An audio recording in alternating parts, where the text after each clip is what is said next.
All right, moving on now with President Emmanuel Macron announcing snap elections in under 2 weeks' time. France has been thrown early into campaigning season. As both the sides of the French Isle prepare for the electoral showdown, opinion polls show that the French far right could not only dethrone Macron but also flip France's foreign policy on various issues like the Ukraine war and the war in West Asia, and also change the fate of Europe. Our next report telling you more.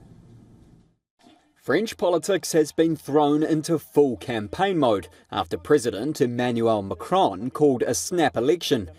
With polls opening on June 30th, the move was a gamble to try catch other parties off guard, with just a few weeks to prepare, and came after Marine Le Pen's national rally trounced Macron's ruling centrist party in European Parliament elections. But how will it all play out, and will Macron's plan pay off?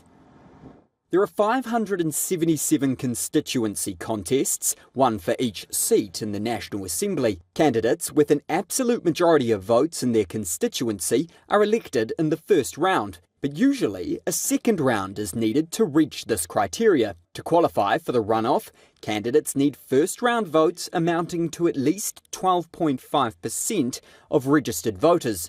The top scorer wins the second round. The President will name the Prime Minister, usually from the party with the most seats. For the first time in France's post-war history, opinion polls show the far right could win. Speaking after the snap election announcement, Executive Director of the Centre of Political Sciences at Sciences Po, Anne Muxel, said the strategy from Macron could backfire. It's a play at risks because He opens the possibility that the extreme right arrives for the first time at the government, and it opens the eventuality to have a cohabitation in France between him, the President of Republic, and the government.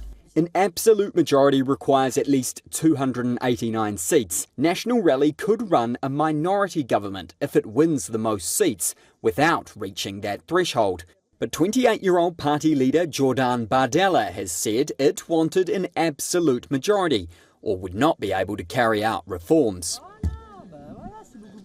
Cohabitation, where the government is of a different political stripe from the president, has occurred in 3 periods in French history. The government has most of the power on the domestic front, but the president is the head of the military and wields influence abroad.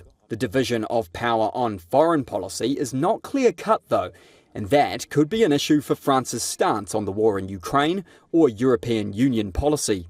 Macron will have to deal with the new parliament for at least a year, then he could call another snap election. He won a second mandate in April 2022 and is president for 3 more years. Neither parliament nor the government can force him out before that.